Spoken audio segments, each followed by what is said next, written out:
Thank you for joining us wherever you are. This podcast episode is brought to you by the Old Ways Actual Play team. This actual play uses the 7th edition Call of Cthulhu tabletop role-playing game rules by Chaosium. This actual play is performed by adults and in an adult setting. While we try very hard to stick to language for all ages, listeners should know that this podcast may include mature themes. All content, including names, places, events, companies, and etc., which may bear resemblance to entities living or dead, is strictly coincidental. My name is Michael Diamond, and for tonight's game, I will be your keeper.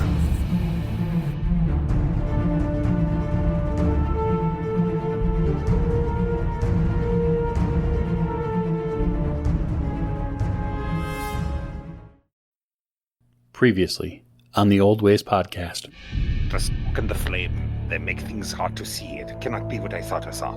I would have propped my big old gun on a chair and shot at that damn thing. Hey, where'd that guy go? Yeah, I just heard him break through another window. I don't know where he's at. Why don't you just check that room right next to you, and I'll check this room over here. I guess I'll be checking probably the next room around the corner. And at the far end of the room, you see a sweaty, tall African man who has his hand raised up. Well, after all this time, I have finally come in contact with the mythos. Thank you for joining us again for another episode of the Old Ways podcast. I am your keeper Michael, and we have for you tonight, one way or the other, quite possibly, the end of the New York City Masks of Nyarlathotep chapter. Before you, I have assembled our investigators again.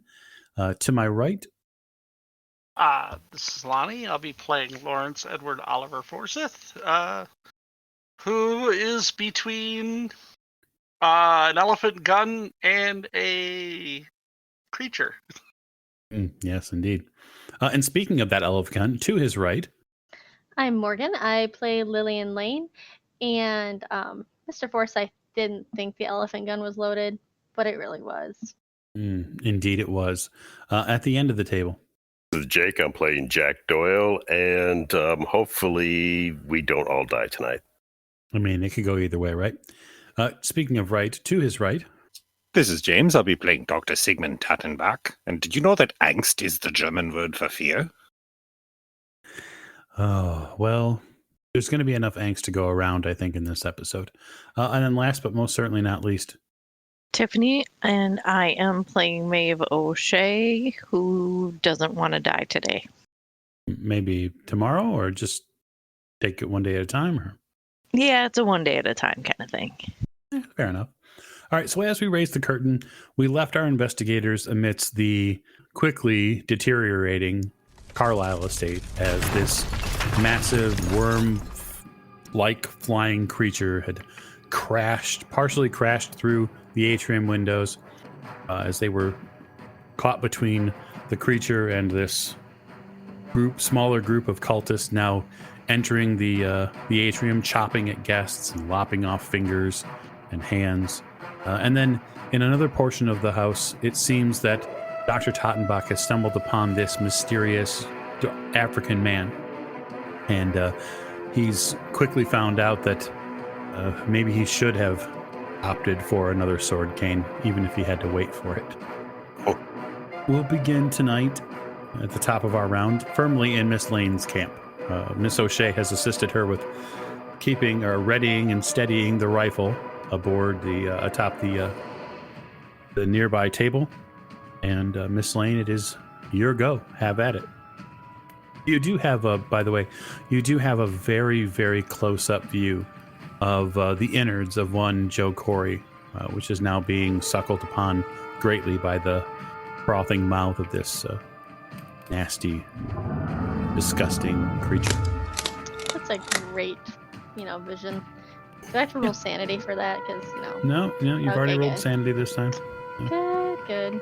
So, did I do any damage to the creature when I shot at them last time? I don't You remember. definitely got its attention.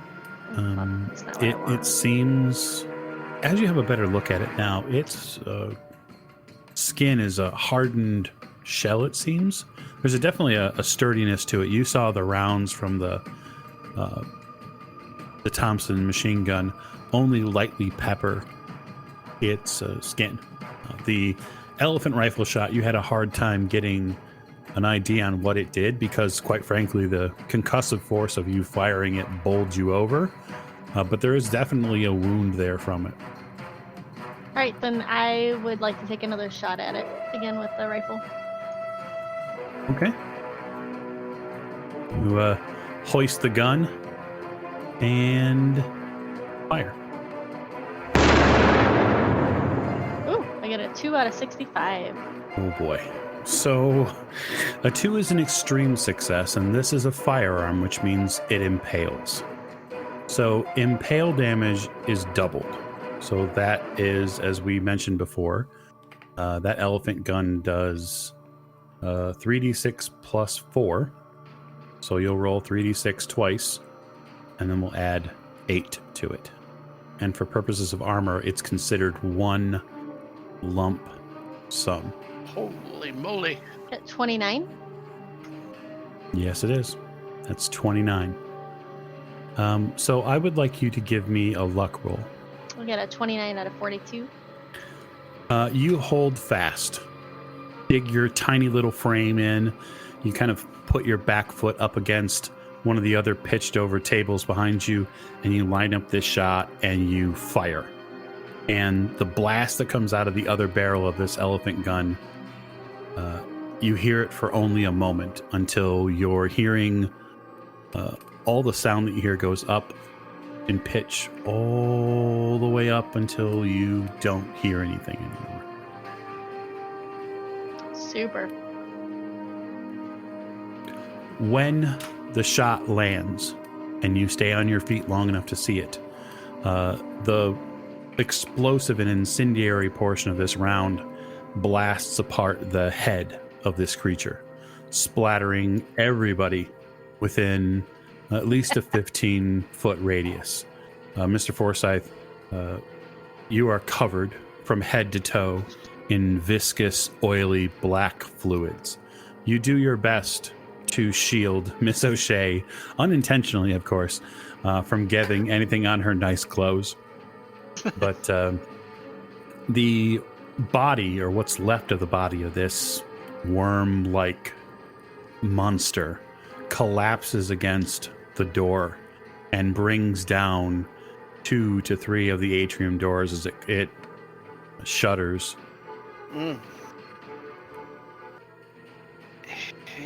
Yeah. I don't think that's getting back up. Hopefully. Knock on wood. Okay, so that would lead to 65. With your attention firmly split, Miss O'Shea, between what was going on the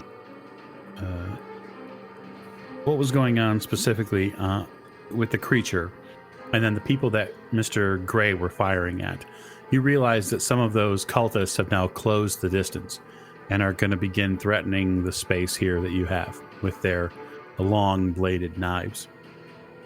And I'm going to get my fire poker ready to poke someone real hard. If you would, are you planning on staying defensive, or are you going to go on the offense and swing at one of these gentlemen? Are they looking at me or the guy with the gun? They're definitely looking to charge into the group of you, it seems. Oh, well, then I will swing on one of them. Okay. So that's just a simple fighting brawl roll.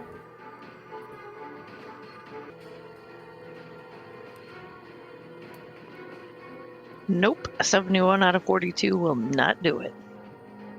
He is going to go ahead and fight back, but his fighting back in hopes to damage you has failed. So he swings, and you two connect his blade with your fireplace poker, ring off each other with a solid metal clang. Mr. Doyle and Doctor, you both hear another solid boom from the atrium down the hall. Although given the current situation, you're probably just slightly busy. It's a bit. A skosh.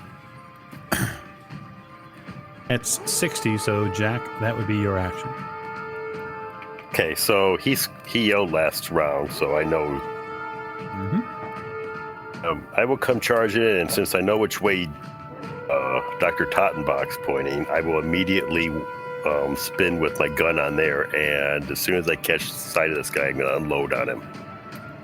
Yeah, it doesn't take you long to step between the doctor, who is still kind of seeming to react to something you're not sure.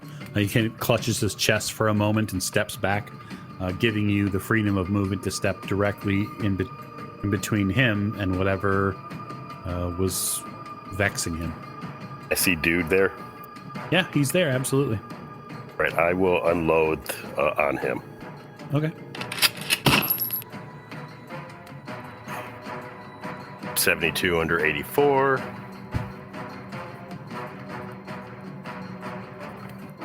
I imagine I hit. Yep. 6 points of damage. Okay. 10 under 84. Okay, that's an extreme. It's 18. All right. You roll into the room and fire the first shot. You kind of graze his hip as you come into the room. It seems to, the shot for whatever reason seems to go a little bit low and left. This gentleman's pretty tall, fairly well physically built, and which actually plays into a downside for him as he raises his voice to the sky to utter some strange and arcane phrase. You put a single bullet center mast. The wall painting that sits behind him that takes up the majority of this room is a painting of the Nile River Delta, is now spattered with blood. Shortly thereafter, the strength and light goes out of his eyes, and he collapses onto the floor. Put one more round in his skull. Just like to make sure. Sure. Good shot, Jack. Thank you. Better get back to whatever the hell's going on in the other room.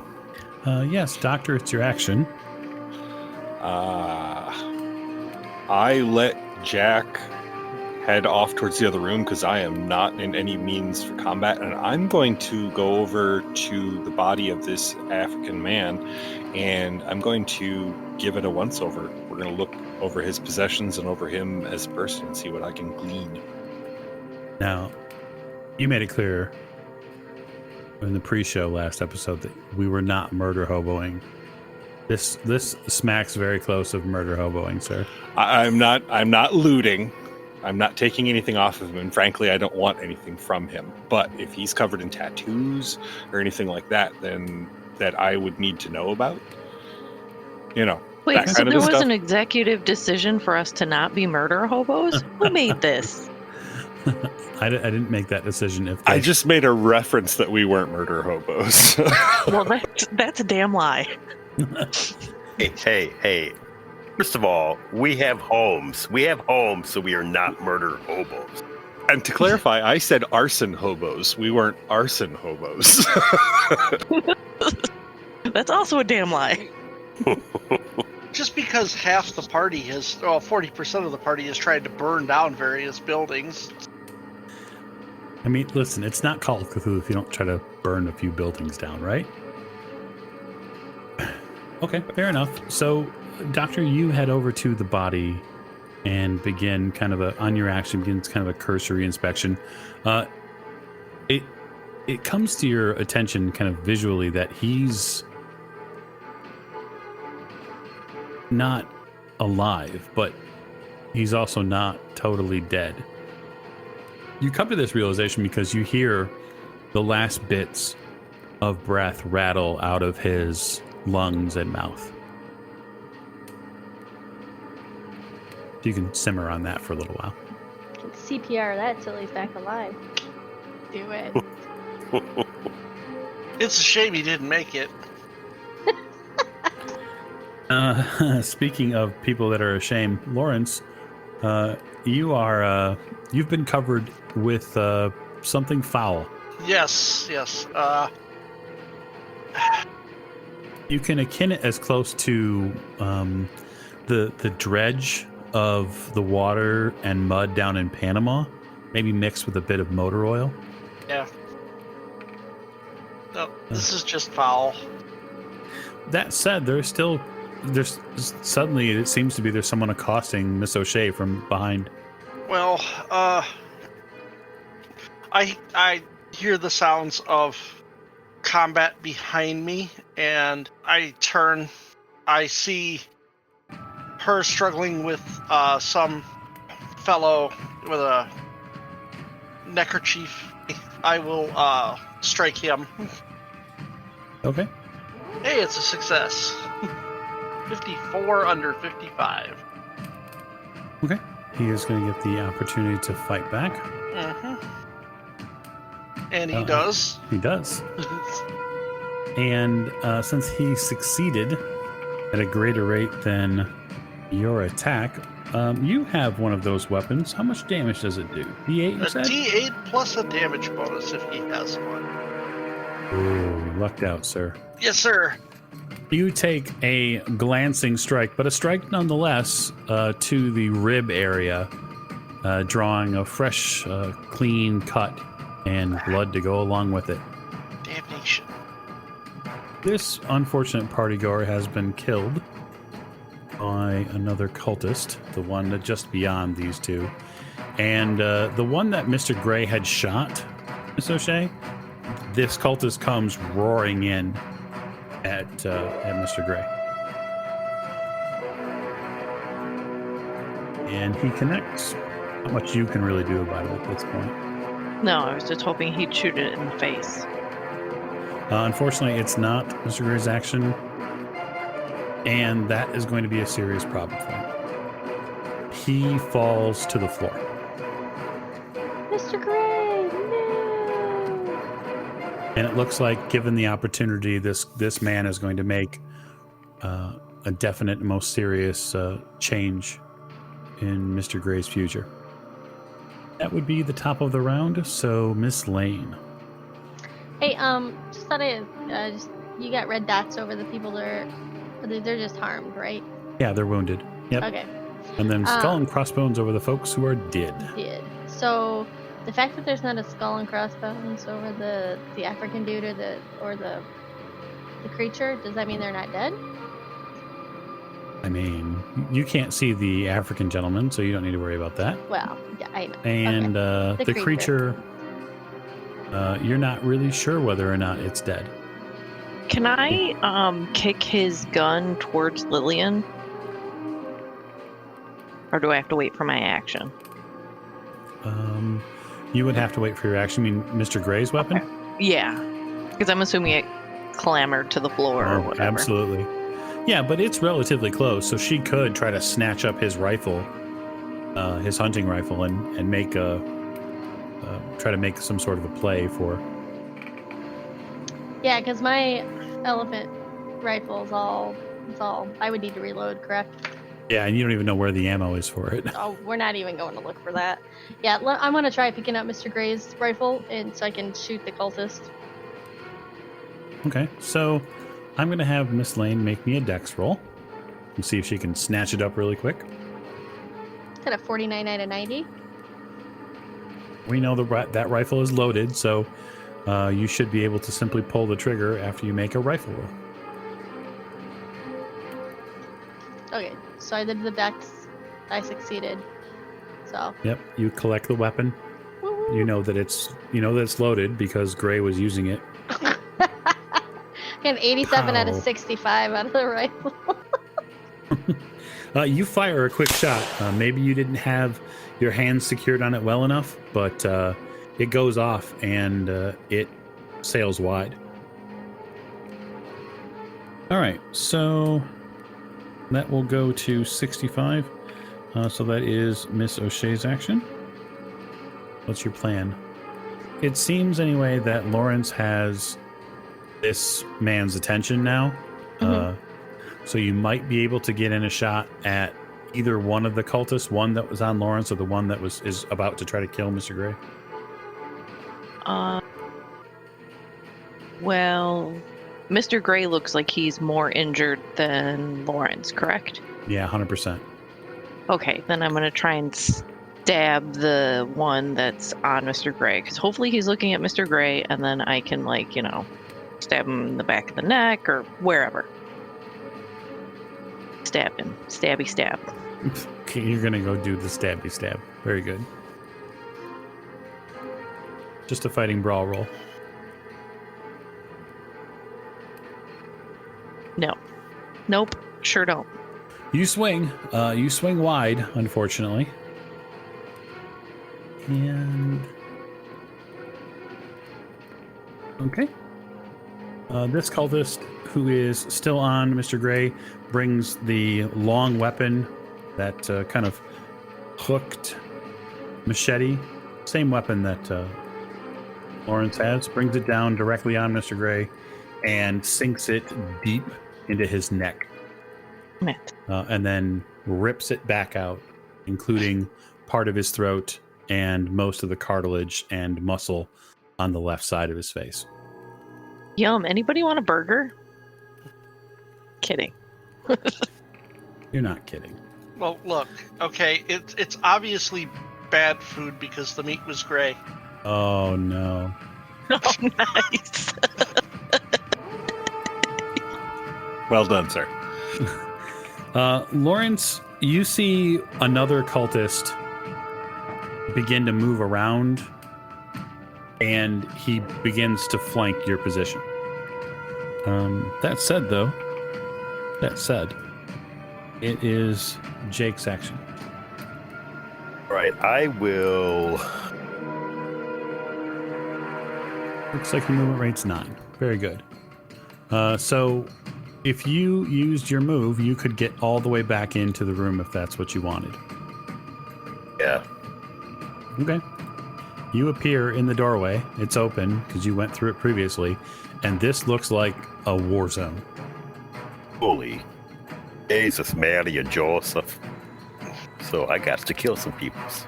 You could pull your trigger once if you'd like. Okay, okay. Going to shoot this first Maeve. The cultist nearest Maeve, the one that is uninjured? Yeah. Okay. Oh, nice. Oh boy. 384, so that's an extreme success. What's that, 17? That looks like about 17 damage. Just as you're about to prepare to fend off another strike from a crazed cultist, Maeve, you see a quick shot catch this man in the throat, and suddenly he loses all strength over his muscles and grabs at his throat as a fountain of blood erupts down the front of his vestments. Nice. Pretty horrific, actually. At that point, it becomes your action. Okay, well, I'm gonna still try and attack that one that's over Gray, because he's by me. Like an excellent plan. Okay. You fire, poker, and all. Well, I'm not gonna pick up a weapon I can't use, Yeah, no. and I fail again. Sweet Jesus. You swing again, desperate to keep them away from you, desperate to figure something out. So, Lawrence. Well, the one in front of me who cut me suddenly falls backwards. And I know the other one was trying to flank me. Yep. So, in an effort to stop him, I will swing at him. Mm-hmm. And that's a 42 under 55. Okay. So a success if I can keep it. Yep. And you cannot. Damn. He, since he's already moved, he blocks the attack, parries it away. Doesn't seem to have, because he's wounded, doesn't seem to have the strength to push it over and damage you with it at the same time. Doctor, in checking over this man's body, you find a varied amount of markings. You see different brands and symbols burned into his chest and upper neck area. Some of them now have been marred by Jack's gunshot, but there was at some point a fairly well detailed marking on him. Can I discern what it was before it was horribly? It's definitely a mark of the bloody tongue, that's for sure. Okay. It's just that this one is far more intricate than you've seen before. This must denote something different. He might have been a grand poobah of said bloody tongue. Well, I'm hearing all of the ruckus in the other room, and is he dead? I mean, like, he's dead now. Yeah, he Okay. does seem to have expired. Okay. Checking. You know what? Actually, I'm a doctor. I'll check his pulse and everything, make sure that he is in fact no more, and then I will head back into the other room where Jack went. I'm in no hurry because I'm not really good at that. So. Okay. So you check his pulse. Actually, go ahead and give me a medicine roll. It seems like something you would do. You would take more than a moment to see if he'd been actually killed. That is a 51 under an 82. That man is dead as a doornail, sir. Very good. Then I will head back into the other room. So with that knowledge in hand, you begin moving your way back down the hallway. Miss Lane, we come to you. You still have the former Mr. Gray's rifle. So did the creature like magically disappear? I mean, because it's no longer there. You haven't. You're a little busy at the moment to look back I there. was just, but my real life No, self I know. is noticing. So the two cultists that are still alive, are any of them coming at anybody? Oh yeah, one of them is directly engaged in melee combat with Mr. Forsyth, and the other one looks like it's preparing to refocus its efforts on Miss O'Shea after she swung at it.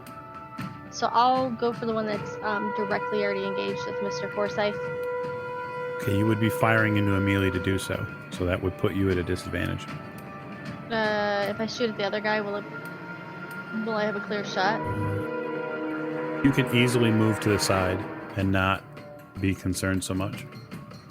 With the one that's engaged with Mr. Forsyth, or the one that's coming for Maeve? No, the one that's coming from Maeve. Okay, shoot. You want me to roll a rifle? If you would like to shoot the rifle, I would like you to roll a rifle, yes. That'd be great. Got an 8 out of Jeez. 65. I'm gonna blow his head off too. Okay, so that rifle does 2d6 plus 1, I believe. I need to double check the damage on that really quick, but if memory serves correctly, it does a reasonable amount of damage, as it is a hunting rifle. So, yeah, it is 2d6 plus 4. Is that 13 then? Yes. So yeah, 13 damage. He drops like a rock. Collapses onto the floor. The bullet you put into his body pushes him back and into and on top of another one of the partygoers who that was not able to make it out. Miss O'Shea, 65. Okay, well, I guess I will try and help Lawrence. Okay. How would you like to help him? I will sidestep, around him, and then, I guess, like, try and block the sword if he tries to swing it at Lawrence. Okay. You want to gang up on him a little bit? Yeah. Okay. Fair enough. So you are prepared. Very well. It's 2-on-1 over there. Jack, are you doing anything? I would love to shoot him, but he's surrounded by people. Fuck it, I'll do it anyhow. So firing into a melee, it has a couple of rule changes to it. Does it? Yeah, absolutely, because it's dangerous. But let's get you the rules on that, because that's what you want to do. Yep, so firing into melee combat for you is going to be a penalty die when you're targeting combatant. Okay, I won't. You sure? Because it could be a ton of fun. It could be a ton of fun. So I will try to circle around, I guess. Okay. Yeah, you could easily make it around the line of bodies there. Yep. All right. Lonnie, this cultist is going to attempt to eviscerate you. And I will attempt to fight back. Go right ahead. Can I block?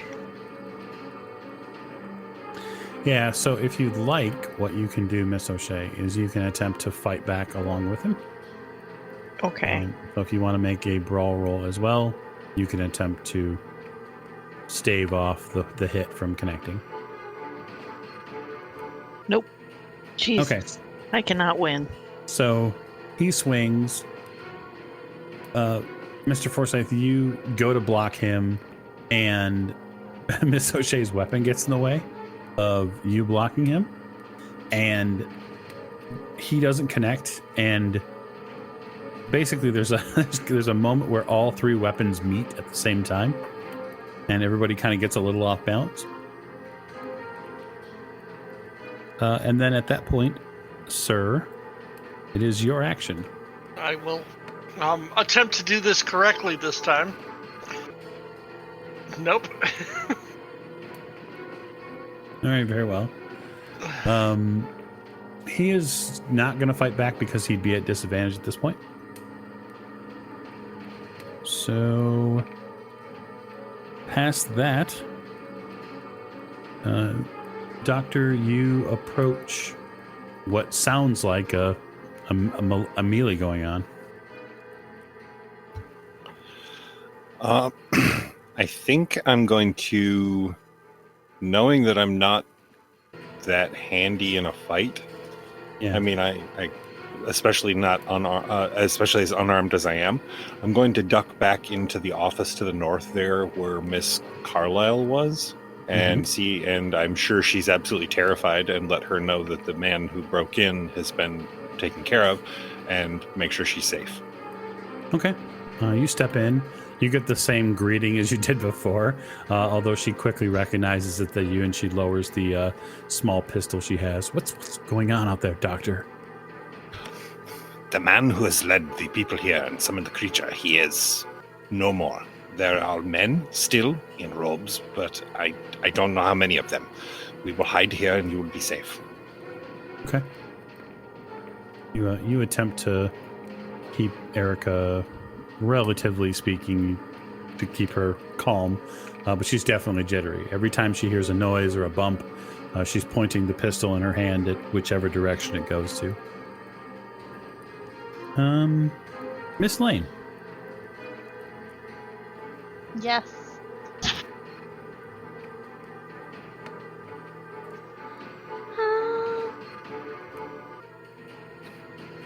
It's your action. So I don't have a straight shot to the other guy, correct? The one with Mr. Forsyth? No, not anymore. You're being blocked by two of your compatriots. You can even see that Jack has come into the room.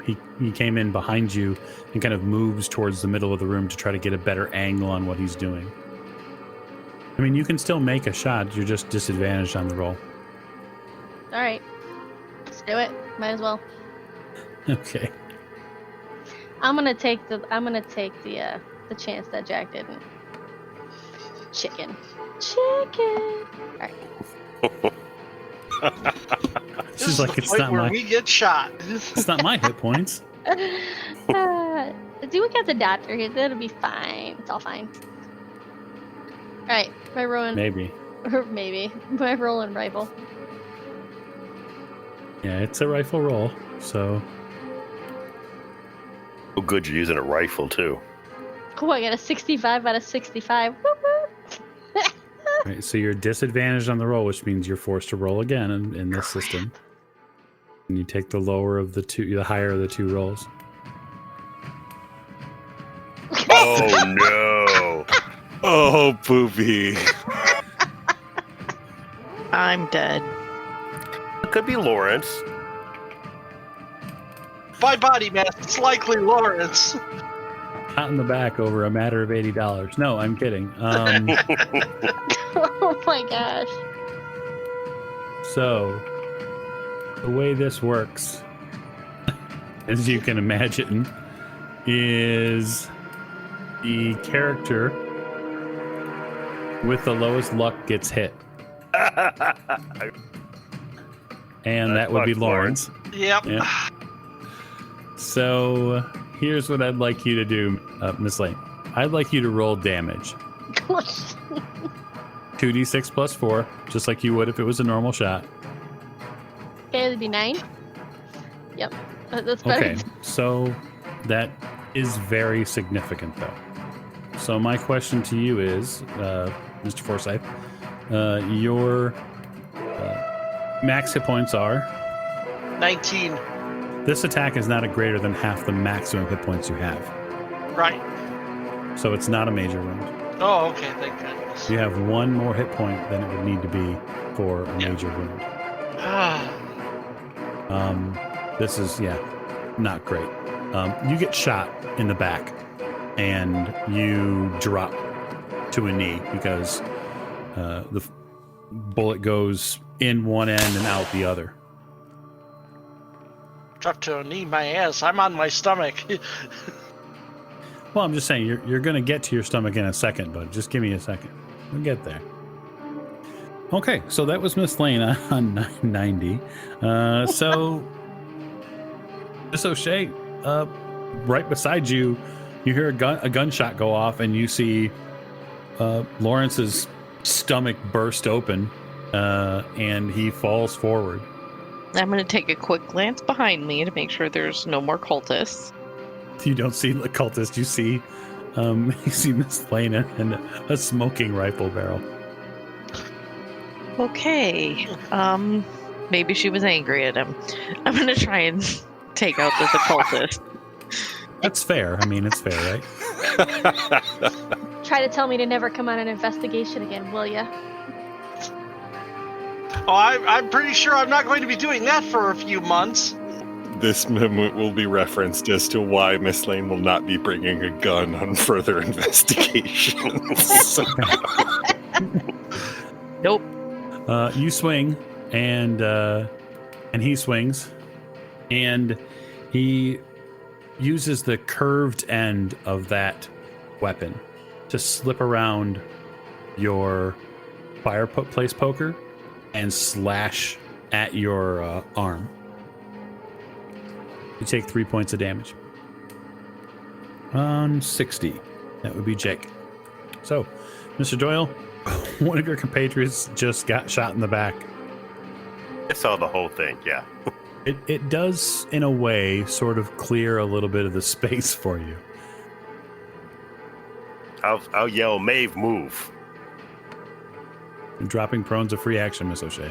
I'm going to drop prone. Okay, you drop. Oh, shoot. 84, that hits for 4. Okay. That's not enough, so I have to keep going. Damn it. I've been 1. 84. Okay. So the first shot, a 66 under 84, hits him, tags him in the left arm, and you see him whirl. And when he whirls because he's been shot, it kind of moves his momentum a bit, and it exposes a larger piece of his frame. And that's when you just take a hammer and drive the nail through and end him with that Second shot, 12 damage. And we leave combat rounds. Doctor! I have to go, Miss Carlyle. I'm being called. She watches the door, watches you leave, and you enter the atrium, which is a bloodbath. You see Lawrence down in a pool of his own blood, and your fellow investigators are all in various states. I immediately begin attending to Lawrence. He's the worst off. Okay. I'll do some first aid on Maeve. Try to. Oh, not a bad idea. Hope before over 30. You try to help. Can I do first aid on myself? I mean, it's just a scratch on my arm, right? You can attempt to, discern what the problems are. Oh, I succeeded at something. 37 out of 55. It's fairly certain. You're fairly certain that Jack was just doing it wrong. Not surprising. You regain 1 hit point from your first aid roll. Doctor, your medicine roll is going to take an extended period of time. Medicine minimum takes an hour to perform, but you do. That is absolutely fine. Yeah, you begin performing medicine on Lawrence. Mr. Forsyth, I'm going to say that for the purposes of the moment, you are in shock. Yeah, I'm And not doing much of anything. probably not even speaking. No. Does anybody know where Miss Carlyle is? She's in her office, Jack. She's fine. Okay. I will go talk to Miss Carlyle. You walk over and step into Miss Carlyle's office. She points a gun at you, just like she did previously. Careful. It's over. She lowers the pistol a little bit. What happened? Remember we were talking about cults and all of that? Yeah. Men were part of one of those cults. God, Experience your brother. Roger never said anything like this happened. They probably didn't even know it. She sits down, kind of collapses into the office chair and rests the pistol on the desk beside her. She pulls open the desk drawer and finds a metal clasped clamshell container and lights a smoke. Some more bad news. There's a lot of dead out there, and Mr. Gray is one of them. She looks up. Her eyes well with tears. And your bodyguard. Oh, not Joe.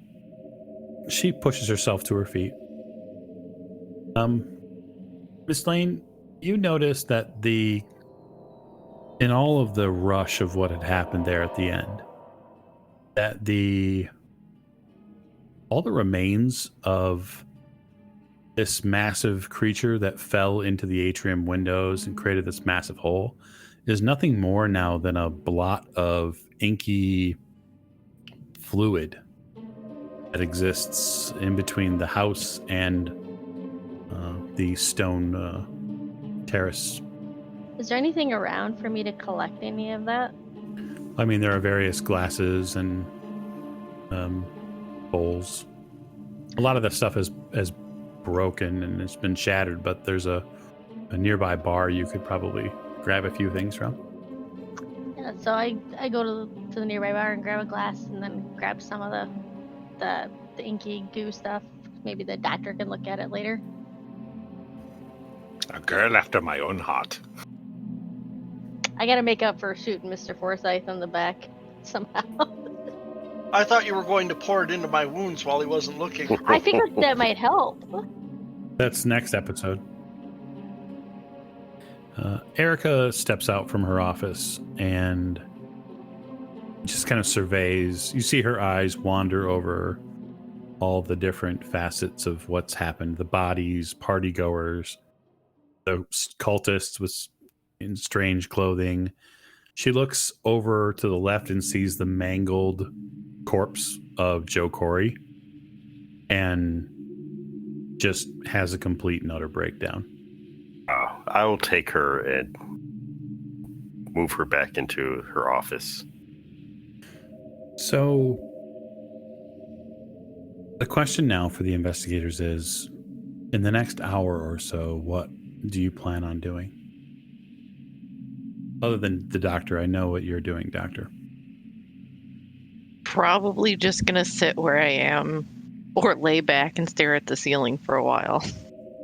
I'm going to lay here and bleed all over the floor. It's a good plan. You are, but the doctor made a successful medicine roll, so Doctor, why don't you roll me 1d3? All right, Mr. Forsyth, you healed 2 damage from your doctor's strong medicinal practices.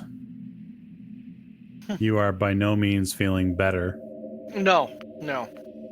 But he has staunched the bleeding. He has made you as comfortable as he could, and he's given you something for the pain. I lean back and wipe my hands on my coat. Because by now my fancy clothes are ruined. Yep.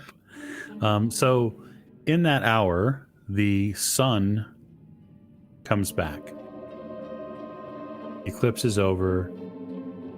Morning in the New York City area again blossoms.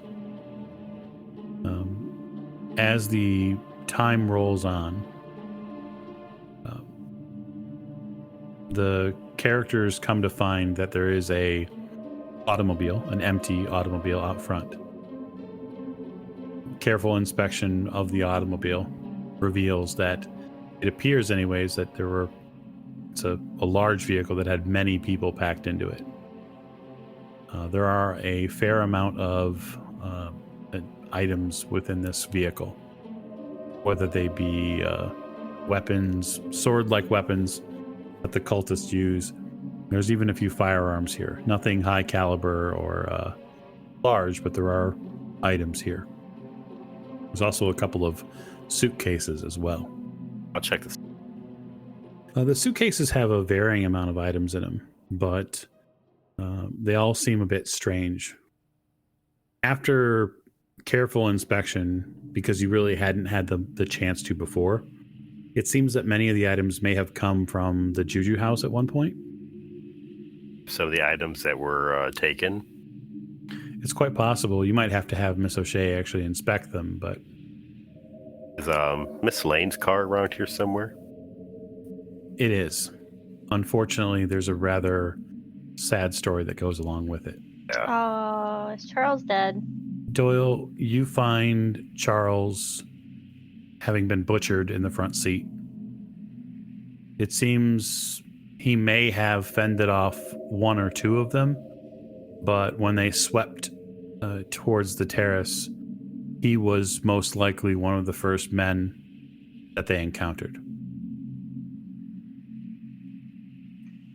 That's too bad. I like Charles. Probably a couple others around here too, isn't there? Absolutely.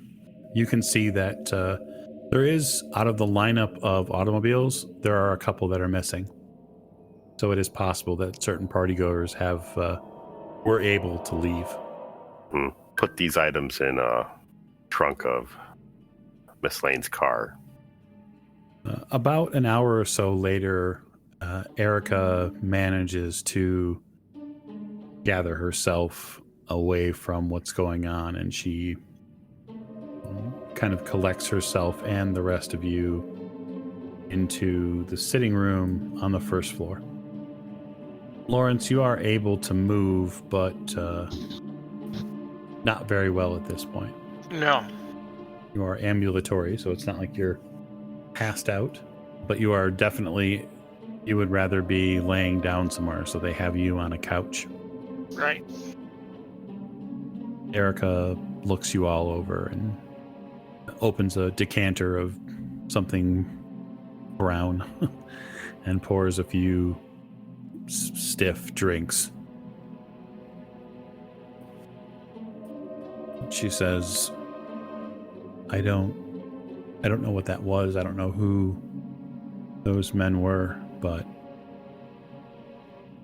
I'm going to get through this. She kind of sets her jaw. I would like to think, Miss O'Shea, that our agreement still stands.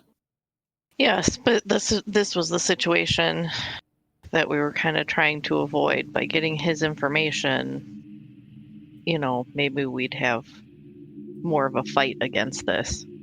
I can't speak for the Dream Journal. It's not here, not amongst his things. But I would personally consider it a favor to the estate if you all would track down what actually happened to him. It's clear to me that whatever I was told in Nairobi is... I'm not even sure it's true. I'd like you to get to the bottom of it. We will endeavor to do so. In turn, I will make whatever happened here today go away. It wouldn't be the first time that the Carlyle family has found a way to clean up the mess. We will endeavor to do it again. She walks over and places her hand on your shoulder, Lawrence. You all did something quite amazing today. I don't even know how to thank you for stopping what happened. I just wish we could have saved more lives. So do I. I'll be restaffing as best I can in case they come back. Do you know if this was all of them? I think so. And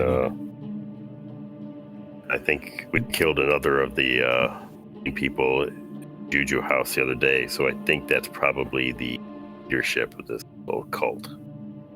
New York. Well, let me see you to the automobiles. Doctor, does Mr. Forsyth need a hospital? Looking at him, do I think he could benefit the usage of a hospital? Absolutely. Probably, yes. Your only concern would be how to explain it. Hunting accident? Hunting accident. Okay, that's fair. Is that the equivalent to falling down the stairs? During yes. the eclipse, there was a hunting accident. They were hunting people, you know. Okay, so we'll plan on Lawrence spending a bit of recovery time in the hospital. And I would imagine at that point, the investigators are going to begin to plan their next move. You gather everyone into Miss Lane's automobile. It's at this point, Lillian, you come face to face with the death of one of your own. Yeah, is he still sitting in the front seat? No, he is not. He actually, it seems he actually managed to get out of the vehicle. You're not sure what kind of fight he put up, but he did not die in the vehicle. I was just thinking that Jack might have to move him out of the vehicle if he was still sitting in the front seat. So I think at this point of our journey, I'm probably a little numb to it anyways. So I probably wouldn't feel his death until later on. Yeah, we can absolutely take care of all that in the future. Miss Carlyle suggests that if, to you, Jack, she comes out to meet you. She comes out with the Thompson to meet you guys. She suggests that if you'd like, she can set up proper services for the driver, just to not have to, so that you don't have to drag him back with you. Yeah, that would be appreciated. She reaches out and hands you the Thompson. Oh. I have no use for this here anymore. Miss Carlyle, when you call the police, do not trust the captain. He is not good. She levels her gaze at you, Sigmund, and in a very cold and exacting way, she says, "Doctor, I'm not calling the police." Fantastic. This never happened. The investigators pile in to the vehicle and start it up. And since Lawrence can't drive, I assume someone else is. Yeah, I'll drive. You pull away from the Carlyle estate, leaving behind a bloodied and butchered partygoers, along with maybe a few bits of your own blood and pieces. It's definitive. This feels like whatever started in room 410, whatever moved into and was uncovered along the way in the Juju house, whatever happened in this massive estate during the eclipse, it feels like a natural culmination. And now you're going to have to regroup and figure out what comes next. So it's at that point that I'm going to go ahead and pull this session to a close. I hope you all enjoyed our New York City finale, and I look forward to showing you what happens next as the Old Ways podcast plays Masks of Nyarlathotep. Thank you so much for joining us along the way, and we will see you next week.